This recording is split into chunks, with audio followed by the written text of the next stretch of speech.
반갑습니다. 여기는 50대 이후 이야기입니다. 혹시 이런 경험이 있으신가요?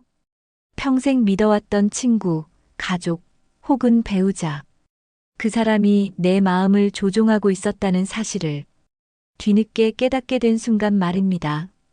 처음에는 작은 부탁과 조언으로 시작됐지만 어느새 내 인생의 중요한 선택까지 그 사람이 좌지우지하고 있더라고요. 오늘은 평생 믿었던 그 사람, 나를 조종하고 있었다라는 주제로 우리가 알지 못하는 사이, 관계 속에서 벌어지는 가스라이팅의 실체와 거기서 벗어나기 위한 방법을 나눠보려 합니다. 1부. 조종은 아주 사소한 말에서 시작된다. 가스라이팅은 갑작스럽게 다가오지 않습니다. 누군가를 노골적으로 억압하거나 대놓고 명령하는 방식으로 시작되지도 않습니다. 오히려 아주 사소한 말, 무심한 듯 던지는 한마디에서 시작되는 경우가 많습니다. 그건 내가 잘 몰라서 그래. 내가 널 위해 하는 말이야. 너 내가 없으면 안 되잖아. 이런 말들은 처음엔 전혀 위협적으로 들리지 않습니다. 오히려 상대가 나를 생각해주고 보호하려는 마음에서 하는 말처럼 느껴지기도 하지요. 하지만 이런 표현들은 조금씩 내 판단의 균열을 만듭니다. 나 스스로 옳다고 믿었던 생각에 의문을 품게 하고 결국은 상대의 말이 더 맞다고 여겨지게 만듭니다.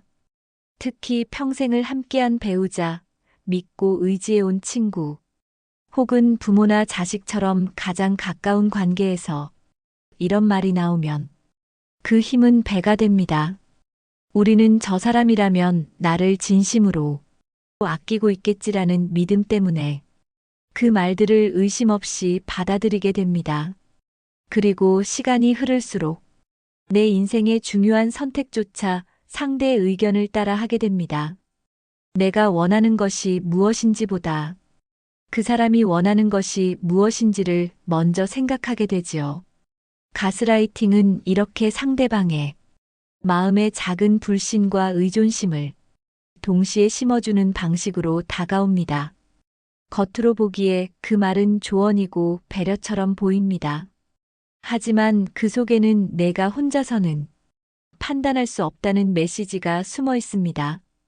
결국 피해자는 스스로 결정할 힘을 조금씩 잃고 점점 상대의 말과 행동에 휘둘리게 됩니다. 더 무서운 점은 이 모든 과정이 너무나 자연스럽게 이루어진다는 것입니다. 처음엔 아무렇지 않게 들렸던 말들이 어느 순간 내 자존감을 무너뜨리고 내 판단력을 흐리게 만들고 있다는 사실조차 깨닫지 못합니다. 이 사람은 날 위하는 거야. 저 말이 맞는 것 같아. 이렇게 생각하며 조금씩 상대에게 의지하다 보면 나는 어느새 내 삶의 주도권을 내어주게 됩니다. 결국 조종은 아주 사소한 말에서 시작됩니다. 작은 균열이 시간이 지나면서 커져 마침내 나 자신을 잃어버리게 되는 것이죠. 사랑과 배려의 얼굴을 한 그 말들은 실은 나를 가두는 사슬이었음을 우리는 뒤늦게 깨닫게 됩니다. 2부. 너 없으면 난 안 돼. 죄책감을 이용한 조종. 조종하는 사람들의 공통점은 상대의 마음을 흔드는데 능숙하다는 것입니다. 그들은 상대를 직접적으로 억압하거나 협박하지 않습니다. 대신 아주 교묘하게 상대의 착한 마음과 책임감을 이용합니다. 너라도 날 이해해줘야지. 내가 아니면 난 정말 힘들어. 내가 떠나면 나는 무너져 버릴 거야. 이런 말들은 겉보기에 애정과 의존으로 보이지만 실상은 상대방에게 죄책감을 심어주는 무기입니다. 듣는 사람은 내가 떠나면 저 사람이 정말 힘들어지지 않을까? 라는 생각에 사로잡힙니다. 그리고 결국 상대의 요구를 들어주게 되죠. 특히 평생을 함께한 배우자나 오랫동안 친구였던 사람에게서 이런 말이 나온다면 그 무게는 훨씬 더 큽니다. 그래, 저 사람은 나밖에 없어. 이런 마음이 들면서 자신의 행복과 선택을 뒤로 미루고 상대의 감정을 먼저 챙기게 됩니다. 그러나 그 속을 들여다보면 이 말들에는 자기 중심적인 욕심과 책임 회피가 숨어 있습니다. 정작 조종하는 사람은 자신의 행동과 선택에 대한 책임을 지지 않습니다. 대신 상대에게 그 무게를 떠넘기고 내가 나를 도와줘야 한다라는 프레임을 씌웁니다. 이렇게 죄책감에 묶인 사람은 점점 스스로를 희생하며 상대의 삶을 대신 살아주게 됩니다.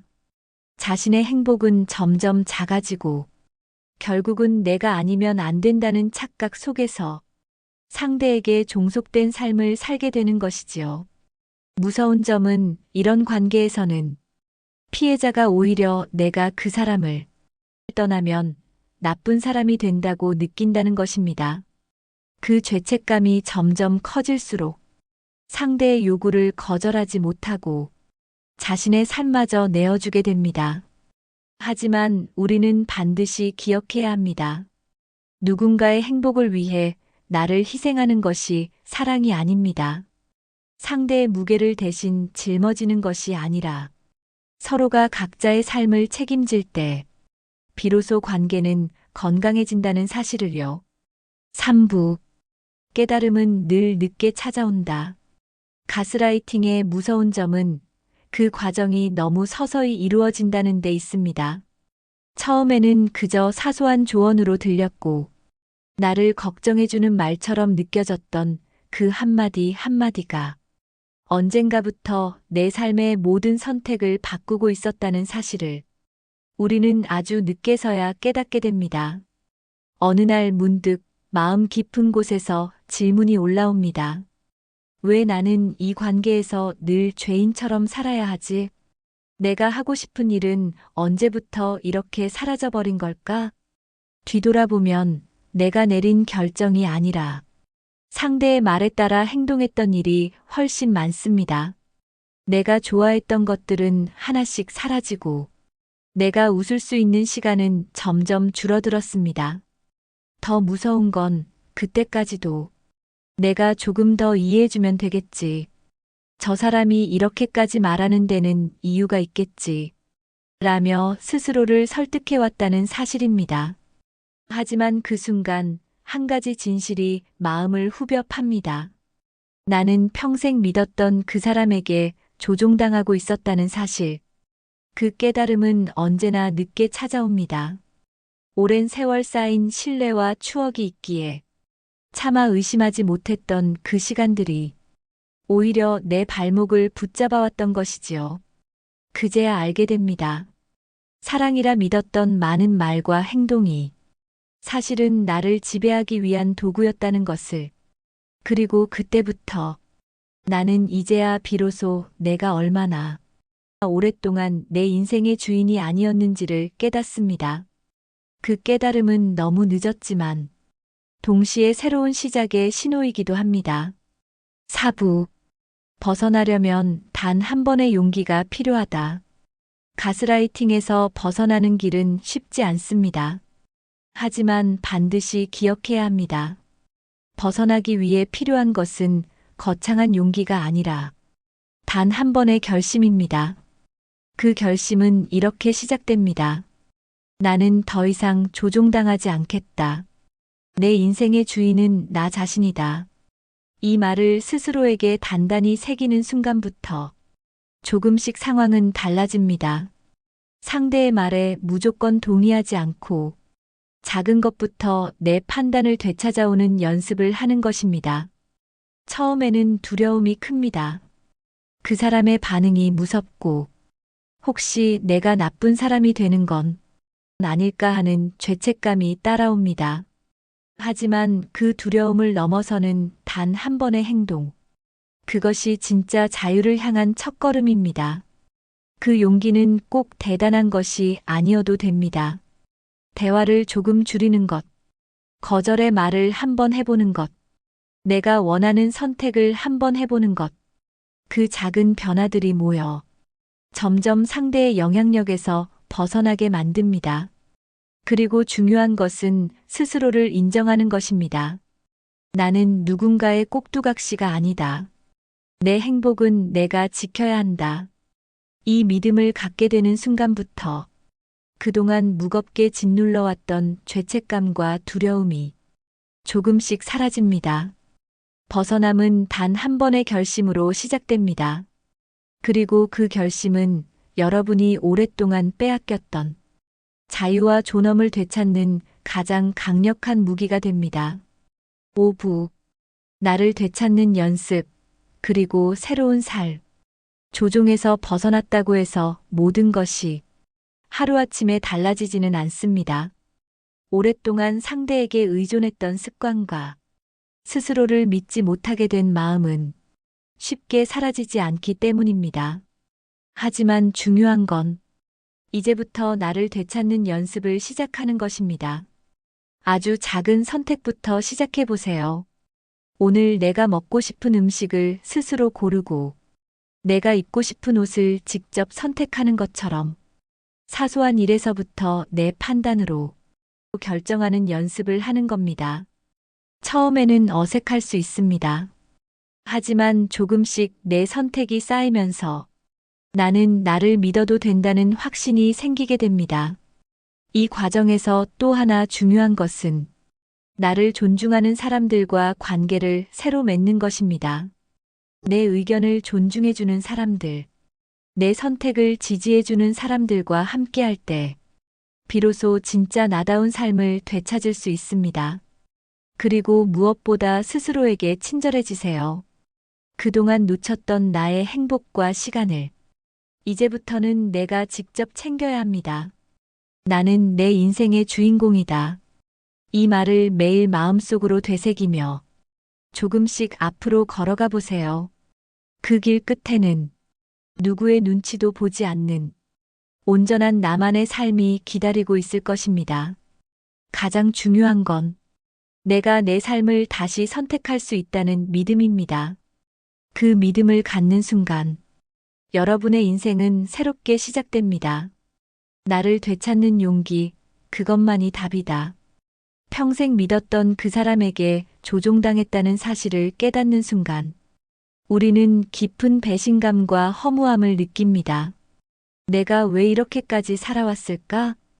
후회와 자책이 한꺼번에 몰려오기도 합니다. 하지만 그 모든 시간은 헛되지 않았습니다. 이제라도 깨달았기에 다시 나를 되찾을 수 있는 기회가 찾아온 것이니까요. 우리가 잃어버렸던 건 단순히 선택의 권리가 아닙니다.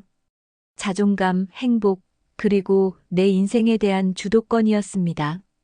이 모든 것을 되찾는 첫걸음은 누군가를 미워하거나 탓하는 것이 아닙니다. 나 자신을 믿고 내 삶을 다시 선택하겠다는 용기입니다. 그 용기는 한 번의 결심으로 시작됩니다. 그리고 그 결심은 여러분이 평생 짊어졌던 무거운 족쇄를 끊어내는 열쇠가 됩니다. 혹시 지금 누군가의 말에 의해 자신을 잃어버린 것 같은 기분이 드시나요? 그렇다면 오늘 스스로에게 이렇게 말해주세요. 나는 누군가의 꼭두각시가 아니다. 나는 내 삶의 주인이다.